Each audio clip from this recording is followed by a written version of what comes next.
Chapter 5.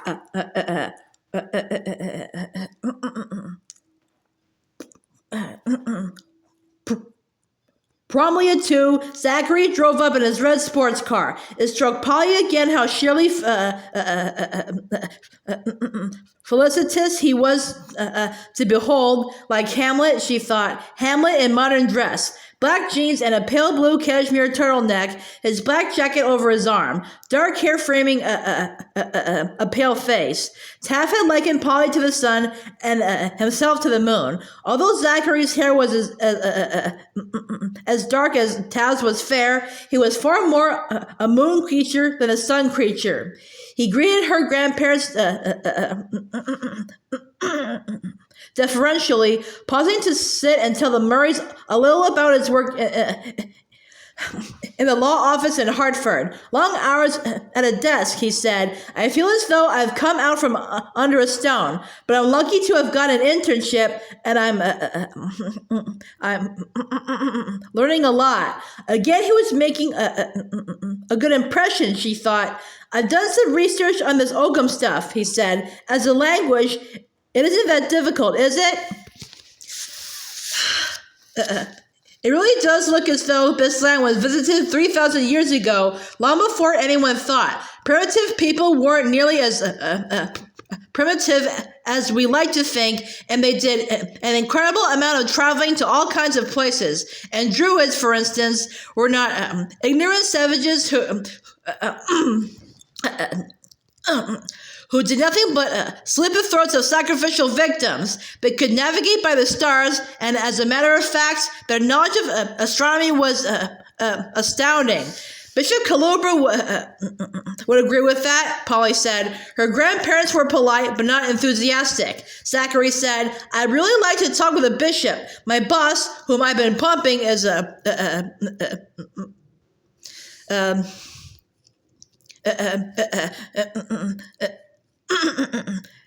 erudite and dull. Mr. Murray smiled. Let's keep Polly in the 20th century. But his smile was strange. Zachary said, fine with me. If there's some place around here we can go. As far as she knew, the village consisted of post office, store, church, a filling station, and a farm equipment place. Her grandfather suggested quickly that they go to the country club, that he'd already called and had to arrange a guest pass. Polly knew that her grandfather occasionally played golf when he needed to talk to a colleague without fear of being overheard. It's a lovely drive, he told Zachary, especially right now when the colors are still bright. But there's not much going on at the club this time of year. If you're not a golfer. My pop is, Zachary said. I plan to take it up when I'm rich and famous. The swimming pool is closed for the winter, but you can get a soda and there are some nice walks. It was obvious that he wanted them away from the house, and that, under the circumstances, was understandable.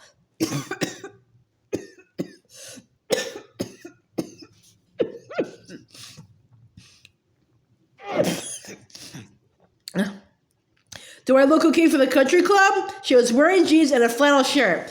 You're fine. Zachary and her grandparents assured her simultaneously. But take a jacket, her grandmother added. Polly and Zachary went out through the pantry, and she took the red anorak off one of the hooks. Zachary pointed to the door to her grandmother's lab. What's in there? Grand's lab. Can we have a peek? I'm really honored to have met your grandmother, Paul, and I'd love to see where she works. Just a peek. She opened the door. It's verboten to go to go into the lab without Gran, but she won't mind if we just look. Zachary peered in with interest, looking at the counter with his equipment. What's that? It's an electron microscope. What's it for? Oh, lots of things. It proved, for instance, the existence of a plasma membrane bonding each cell, separating it from the internal environment. But I don't think Gran's used it in years. Most of her work is in her head. Your parents are scientists too, right? My father's a marine biologist. That's why we've tended to live on islands. My mom does all his computer work. She's a mathematical whiz. She stepped back and shut the door carefully. Zachary had not parked his car in the driveway, but had left it on the dirt road with the house face, so they walked across the lawn. Listen, he said, I didn't mean to turn you off with that phone call. You didn't. But she looked at him questioningly.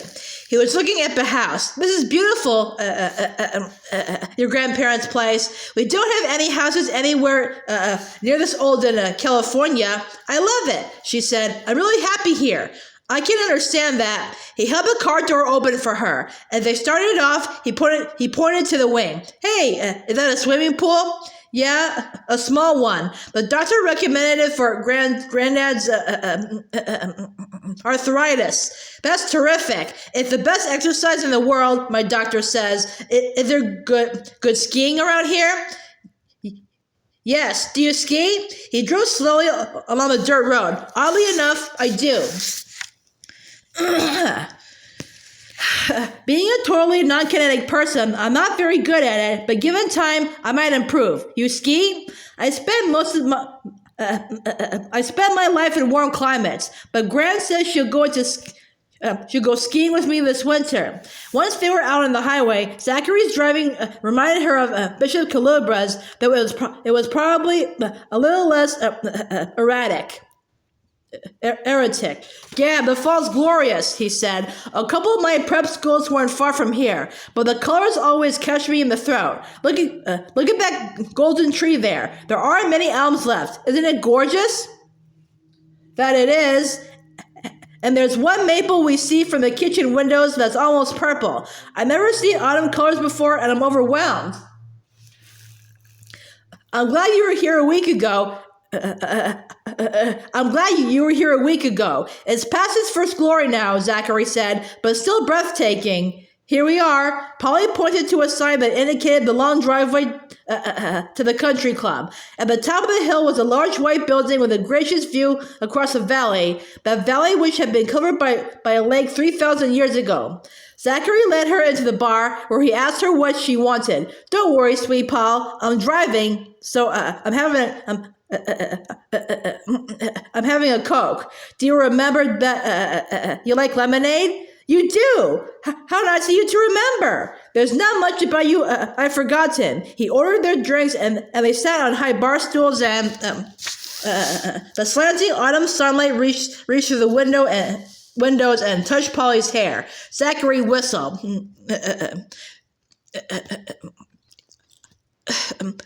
I'd forgotten how gorgeous you are. She could feel herself blushing. She understood that she was far better looking now than she had been as an early adolescent, but she did not think of herself as beautiful or even pretty, and now both Tev and Zachary were telling her that she was.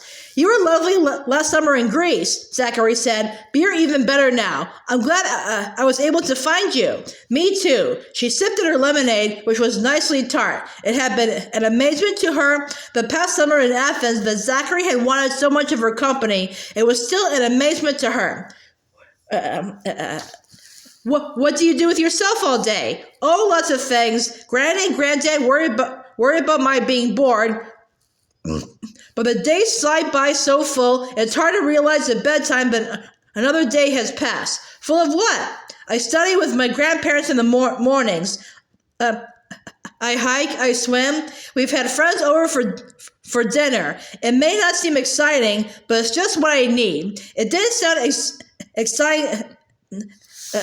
exciting as she told it, but although Zachary had surprised her by knowing about the Ogham stones and, even more surprising, had seen Corrales, she was not ready to tell him about Honoral or Tav. Then he reached into his leather pouch. I brought you a present, and not birthday presents, Polly exclaimed. Terrific! He handed her something flat and rectangular wrapped in wrinkled pink tissue paper. She removed the paper, and there was a picture, backed by a thin piece of wood, of an angel, immensely tall, with great wings, bending protectively over a small child. A guardian angel icon. It's beautiful. Thank you. I found it in a funny junk shop in Turkey, not long after I left you at Athens airport last summer. When I look back to wave at you, You look so sort of lost that I thought then that you needed a guardian angel. So when I saw this, it made me think of you, and I got it and thought I'd give it to you if ever we met again, and here we are. Thanks, Zachary. Really, thanks a lot. It's not an original or anything. I don't suppose it has any real value. I love it. She put it carefully into the largest of anorak pockets. It was really nice of you to think of it. Why do you sound so surprised? Is it because it's a picture of an angel? Well, sort of. I suppose I made it quite clear that I don't believe in anything. She nodded. Take what you can get right now, because that's all there is. That's still my policy. But I had a grandmother who really believed in angels and that they care for us. He stopped, drained the dregs of ice from the bottom of his glass. She loved me. Me, Zachary, not some projection. Grandmothers are marvelous. Mine is, and granddad too. I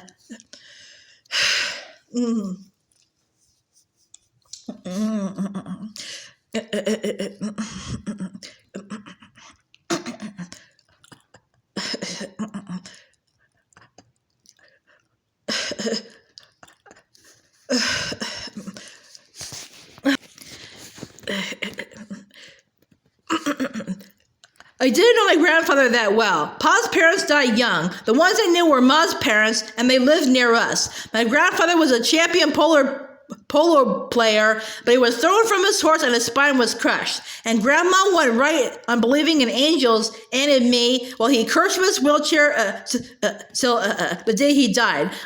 Another lemonade? No thanks. Shall we just drive around and see what we can see? Sure, that would be nice. For the first few miles he was silent, and Polly thought that Zachary had just revealed to her in talking of his grandparents more than he had been willing to show when they were together in Athens. She glanced at his face, and it seemed very thin. Have you lost weight? The question slipped out before she realized that it was a personal question, that it was a personal one and shouldn't be asked. Look, that Mabel's completely bare. He whistled a few notes, then said, if autumn comes, can winter be far behind? Where's the whistle you had the other day? She asked. Oh, I gave it to one of the office boys. I found it used too much wind. He apologized quickly. Sorry, Polly, sweet, sorry. I spend my days in an office, ruining my eyes and getting no exercise. At this point, I don't know why I'm doing it, but I still seem to want to learn all about insurance and all the legal ramifications. He turned off onto a side road that wound through a pine forest. What about college? She asked. I hope I can go back next semester. I'm not sure I think a college degree is really necessary, but law schools do. It's a rough world out there, and I've always been determined to equip myself for it, and college is part of the deal. A plane drone by far above them. She looked up but could not see it. It must have passed overhead before its sound followed it. Their road turned sharply uphill. What about you, Polly? What about what? You are planning to go to college? Sure. Planning to be a scientist? I don't know. I'm interested in a lot of things. One problem is, well, Max said I have too many options. Are you over it? Are you over it? Over what? Your friend's death. Zachary, you don't get over someone's death, ever. You just learn to go on living the best way you possibly can. I got over Ma's death, he sighed. Did he? Really? She wondered. And what about the grandmother who had believed in him? I don't want to get over Max's death. She'll always be part of me, and I'll be more because she was my friend. Oh, Polly. He took his hand off the steering wheel and reached out to touch her shoulder gently. You teach me so much, and I love you for it, Polly. Polly, if I'm going to see as much of you as I want to these next few months, there's something I ought to tell you. Then he fell silent. The road came out of the woods, went past the farm, and then offered them a wide view across the valley to ridges of mountains beyond, a far more spectacular view than her grandparents' gentle one. He pulled the car over, stopped it, and sat there staring out. She waited, decided he was not going to tell her whatever it was when he said softly, Polly, if I died, would you get over me? She turned to look at him. I've always been my own worst enemy, and now it's coming back at me. She saw his eyes fill with sudden tears.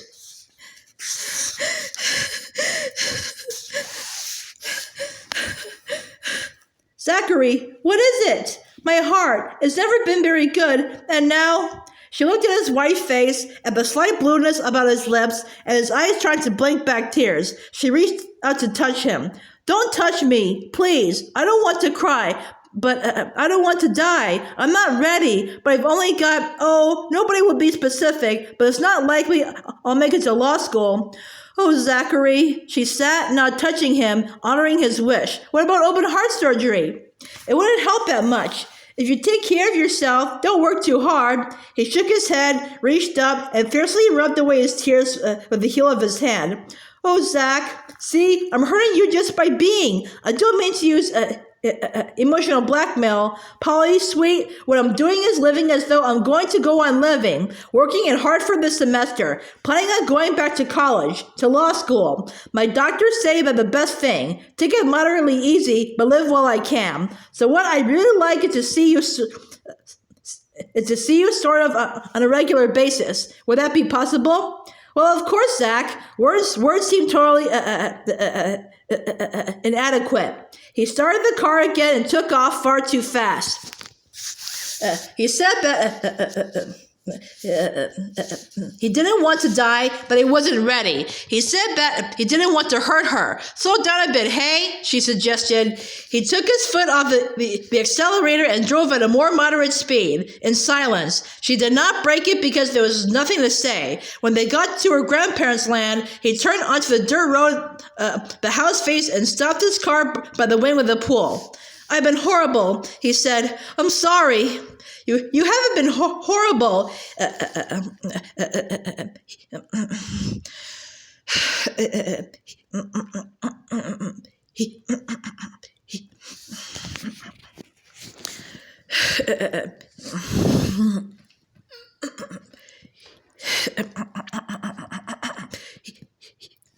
He groped toward her to kiss her, and she let his lips touch hers, then gently turned away. She felt deep sympathy for him, but kissing out of sympathy could only lead to trouble. Instead of trying to kiss her again, as she expected, he stared out the windshield. Hey, who's that girl? She stared, but saw nobody. Who? She just went around the corner of your pool. He pointed. Who? Polly asked again. A girl with a long black braid. She turned and ran. Polly stared. There was the white wing of the addition, with lilacs planted beneath the windows. Their leaves turned gray with autumn and slowly dropping to the ground. There was nobody there. Zachary explained. She was just walking toward your pool, a good-looking girl. But when she saw me and I smiled at her, she took off, like a deer. Honorable. It had to be Honorable Zachary had seen. There was nobody else it could be. First Corrales and now Honorable. Why? Is it someone you know? He asked. Well, yes, but listen, I didn't mean to upset you by telling you about myself. I'm sorry. Of course she was upset. Upset in all directions. Polly, you know the last thing I want in the world is to hurt you, but I thought you ought to know about me. I know I've often been self-destructive, but I didn't expect... Again, his dark eyes were bright with tears. Firstly, he blinked them back. I'm sorry. This isn't fair of me. I better take off, and I'll see you again soon. Maybe this weekend? She nodded slowly. Now Zachary had seen Honoral. What would her grandparents think? Bishop Calubra. She had fastened her seatbelt. She was badly shaken, both by what Zachary had told her about his heart and by his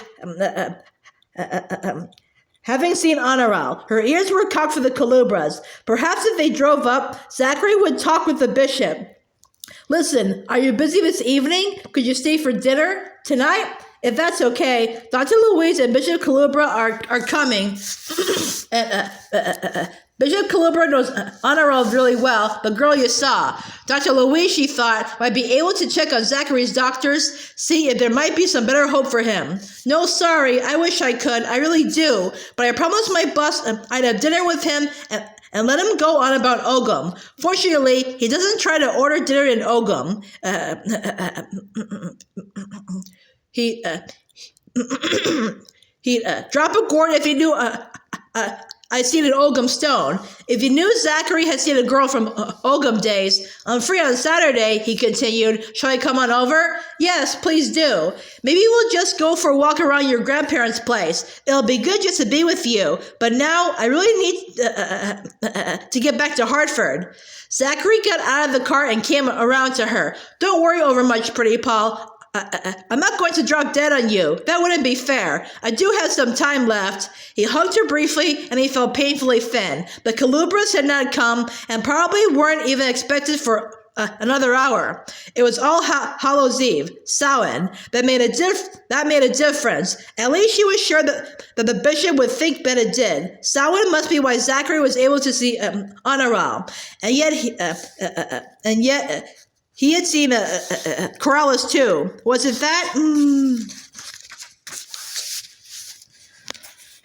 As the time of Samhain approached, the door started opening. She walked slowly around the house, scuffing fallen leaves, walked around the wing with the pool. The house faced south. The wing was on the east end, with windows on all three sides and skylights north and south. She crossed to the field by the northeast corner. Although she was not going to cross the field, she would not go near the stone wall. Coming across the field toward her was a young man with the intensely blue eyes. He did not have the dog with him this time, but a gray wolf. When he saw Polly, he spoke to the wolf, who turned and ran back across the field and disappeared into the woods. Mesmerized, Polly stood still and waited. He walked toward her unhurriedly, smiling slightly. There was no telling how old he was. Certainly older than she, but there was a serene agelessness to his face. Corrales, he nodded. You will be Polly, like Honoral. He spoke slowly and carefully, with an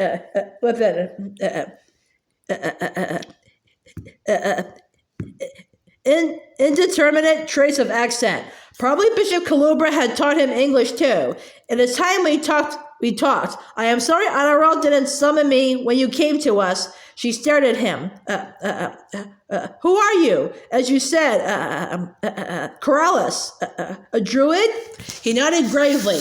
You came from England, from Britain? Again, a slight nod. The blue of his eyes was serene. Why did you come? I was banished. She looked at him in astonishment. For heresy, he said quietly. You have heard of punishment for heresy? Yes, she found Giordano Bruno being burned at the stake for his understanding of time, and also because he did not believe that planet Earth was the center of all things. She wondered what Corrales' heresy could have been, that he had been expelled from Britain and sent so far from home. What did Druids believe? He said, I have been here on this land for what you would call 3 years. It is good land, benign. The great underground river flows from the place of our standing stones. He waved toward the wing, to the lake, with its beneficence. I believe this land, these mountains, the lake, to be the place where the presence has called me to be. When I was banished, I held on to the hope that there was a reason for my leaving home and that I would find a new home waiting for me, and so I did. The presence called the storm that blew me here, and the promise of the rainbow came, and I knew that I was where I was meant to be. He smiled at her. And you two were banished? She laughed. No, not banished. I needed more education than I could get at the local high school, so my parents sent me here. But it wasn't banishing. It's wonderful here. I, too, find it wonderful. Above Corrales, high in the sky, flew an eagle. Here you have, he pointed to the addition with the pool, water that is housed in on all four sides, and it is in the same space as our great standing stones, our most holy place, even more holy than the rock of the altar by the lake. But for you, the lake is gone, and the great stones, and there is no snow on the hills. I see you, and I wonder. I wonder too. Bishop Heron, Bishop Calubra. She laughed with delight that Corellis, too, thought the bishop as a heron. Yes, he is, I believe, a kind of druid. The eagle soared up until it was lost in blue. Polly watched it disappear, then asked, Bishop Calubra spend lots of time with you? When he can. The threshold does not always open for him, and he cannot leave his own circle. He is wise in the ways of patience and love. He has turned his loss to compassion for others. What loss? Polly wondered fleetingly. But Corellis continued, he has much knowledge of the heart, but he does not understand why it is that you were able to see me by the oak tree, or why the young man saw me. He does not understand how it is that you walked into our time. I don't understand either. As Samhain, more is possible than at other times. There has to be a reason. Honorable says you're not a druid. Heavens, no! There has to be a reason for you to have come. Perhaps the heron opened the time gate especially for you. But I'm not the only one. Oh, Corellis. She took in a deep gulp of fresh air. Corellis, Zachary was here with me just a few minutes ago, and he saw Honorable. Corellis looked shocked, frozen into immobility. Who saw Honorable? In an urgency, Polly sounded impatient. The one you saw by the oak tree. His name is Zachary Gray. He's a young man I met last summer in Greece. In Greece. It's far away in the south of Europe, near Asia. Never mind. The point is, he's someone I met last summer, but I don't know him very well. He told me this afternoon that his heart is giving out, that he's going to die. And then he saw Honorable. Corellis nodded several times soberly. Sometimes when death is near, the threshold is open. Suddenly, Zachary's words frighteningly true. She had not completely understood or believed him before. Now she did. But he hasn't crossed the threshold. No, Corellis said. No. He has glimpsed us when we have crossed the threshold and come into your circle. But you have come into our circle, and that is a very different thing. But she was not sure what she wanted to ask. When we are in your circle, we are not invisible, Corellis said. People do not expect to see us, so we are translated, as it were, to people of your own time. You mean people don't know who they've seen? I mean, I didn't when I saw you by the oak tree. Exactly, Corellis said. And when I first saw Honorable at the pool, I thought she was just some girl. Yes. But then, when I was walking to the star-watching rock and everything changed, and I was in your time, again her voice trailed off. There is a pattern, Corellis said. There are lines drawn between the stars, and lines drawn between places, and lines drawn between people, and lines linking all three. It may be that Zachary is indeed as you are. Polly frowned. It does seem weird that his boss should be so interested in oakum stones. But Corellis, what about Dr. Louise?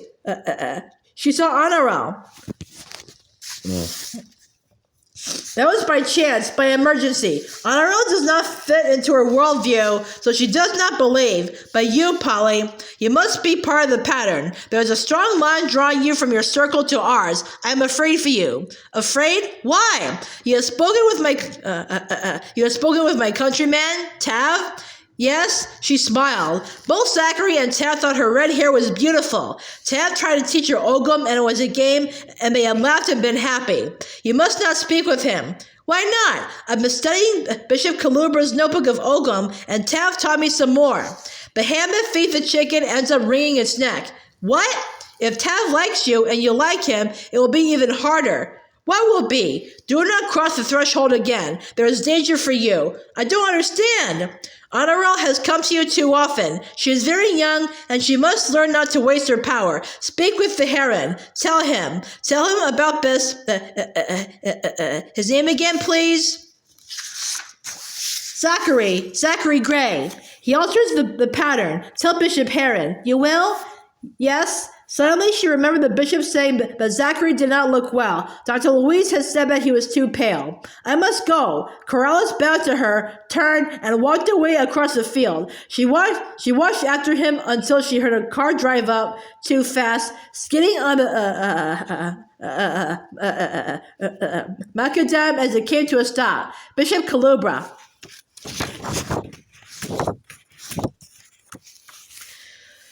The bishop and Dr. Louise had brought their bathing suits, but they all sat around the table and listened as Polly told them about Zachary, about Corrales.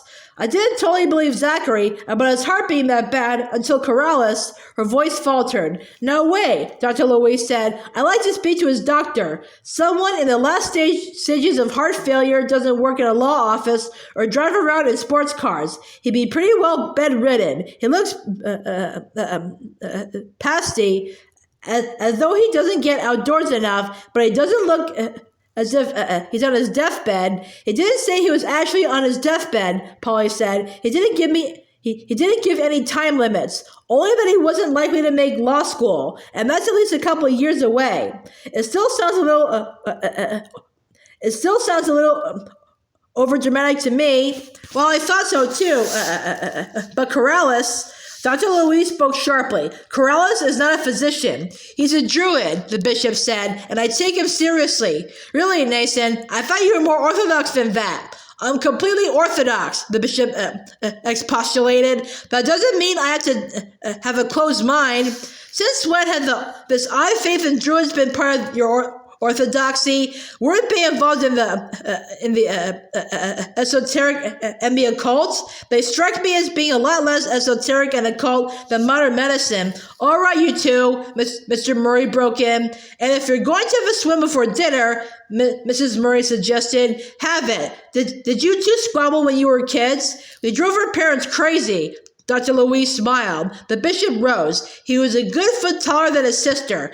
But on the big things, the important things, we always stuck together. By the way, Louise, St. Columba speaks of Christ as his druid. You scientists can be terribly literal-minded. There's really not that much known about druids, and I think they were simply wise men of their time. Caesar considered that all those a special rank or dignity were druids. Nace, let's go swimming. Dr. Louise was plaintive. Of course. I'm running off at the mouth again. Alex, shall I change in your study? Fine, and Louise can have the twins' room. I'll just go out and bring in some more wood for the fire. It's a never-ending job. I'll set the table, Polly said. Her grandmother was washing broccoli. First thing tomorrow morning, I'm going to take those ogham stones off the kitchen dresser and put them outside somewhere. I moved them tonight, but Alex and Nace particularly, would object.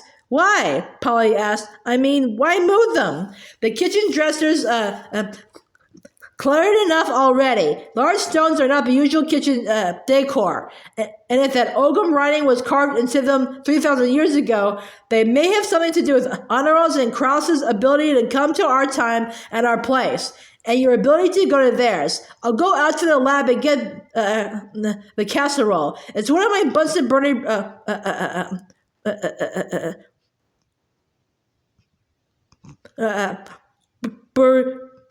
bouillons.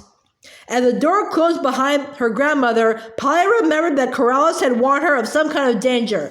In her concern for Zachary, she had forgotten, and she did not take it very seriously because she could not believe that Tav with his laughter as he tied her ogham with his fingers gently kissing her hair was any kind of menace to her. She opened a drawer in the kitchen counter and pulled out table mats, which she began to place on the table. Slowly, she added silver, china, glasses. Had she ever studied English history? She thought back to some of the books, historical novels mostly, that she had read. Britain, she remembered, was made up of a lot of warring tribes in the early pre-Roman days, and they impaled the heads of their enemies on poles and, yes, had practiced human sacrifice too, at least in some of the tribes. There was a time long gone, and a way of seeing the universe that was completely different from today's. She was folding napkins as her grandmother came in, bearing a steaming casserole. Gran, do you have an encyclopedia?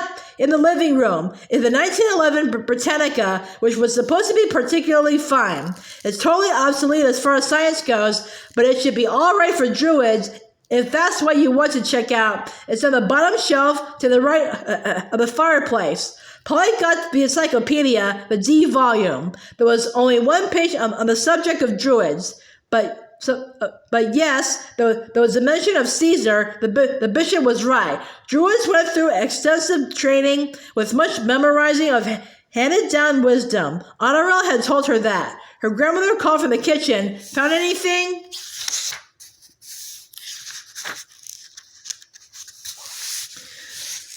Polly took the volume and went into the kitchen. Some Druids studied astronomy and geography and whatever science was known in their time. Oh, and this is fascinating. There's a suggestion that they might have been influenced by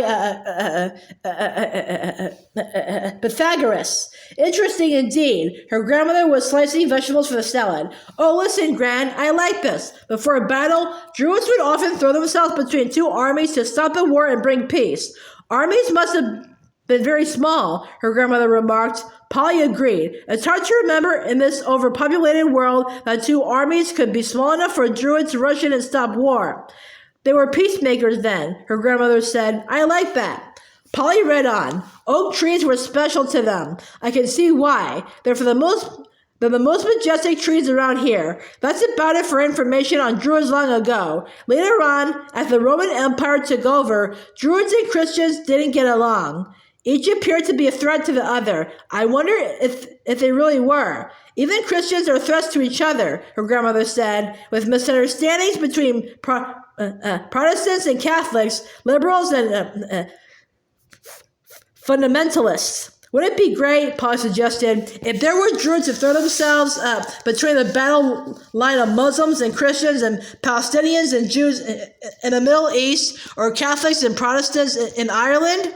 And between Louise and Nathan when they spat, her grandmother said, and the doctor and her brother came downstairs in bathing clothes carrying towels. Polly put the encyclopedia away. She had learned a little something at any rate. The bishop, evidently continuing a train of thought, was saying, the people behind the building of Stonehenge were asking themselves the same questions that physicists like Alex are asking today about the nature of the universe. Mr. Murry was coming in with a load of wood and a canvas sling. He set it down beside the dining room fireplace. We haven't come up with a grand unified theory yet, Nace, not one that works. The bishop ambled toward the pool, his legs showing beneath his robe. The motive was certainly religious. Behind the building of Stonehenge, that is, more truly religious than the crude rituals and worship services that pass for religion in most of our churches today. Coming from one who has spent his life in the religious institution, that's a rather sad remark, his sister commented. The bishop opened the door, speaking over his shoulder. Sad perhaps, but true, and not to be surprised at.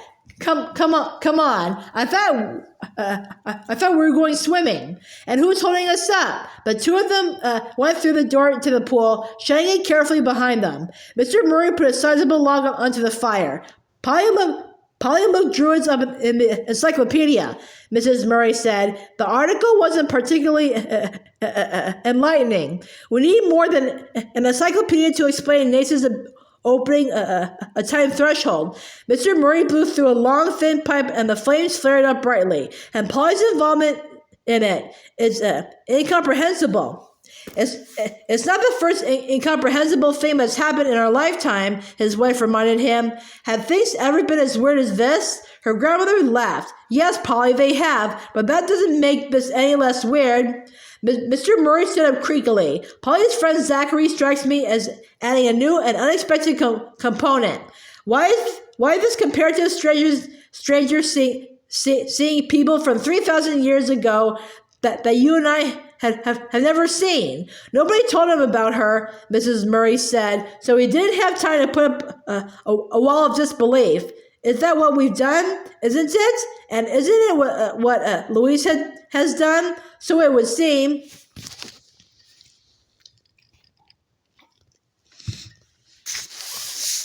Remember Sandy's favorite quotation? Some things have to be believed to be seen. Louise doesn't believe, even though she's seen. Zachary, it would seem, has no idea what or who he has seen.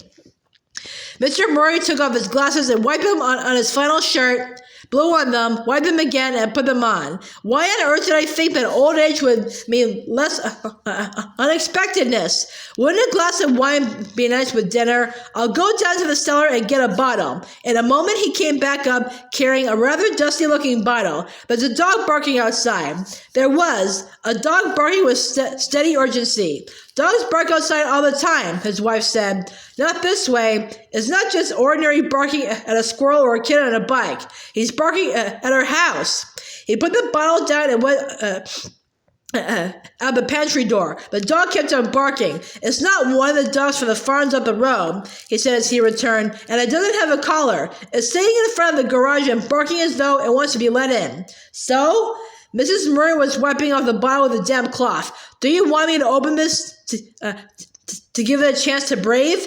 Please. Louise thinks we ought to have another dog. Alex, if you're going to let the dog in, for heaven's sake let it in, but remember we have company for dinner. Polly, come out with me and let's study the situation. I agree with Louise. This house doesn't feel right without a dog. A dog is protection. He walked from the pantry and garage, and Polly followed him. In the last rays of light, a dog was sitting on the driveway, barking. When they appeared, it stood up and began wagging its tail hopefully. It was a medium to large dog with beautiful pricked up ears tipped with black.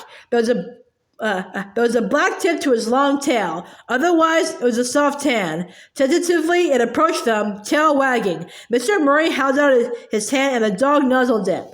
What do you think? He asked Polly. Granddad, it looks like the dog...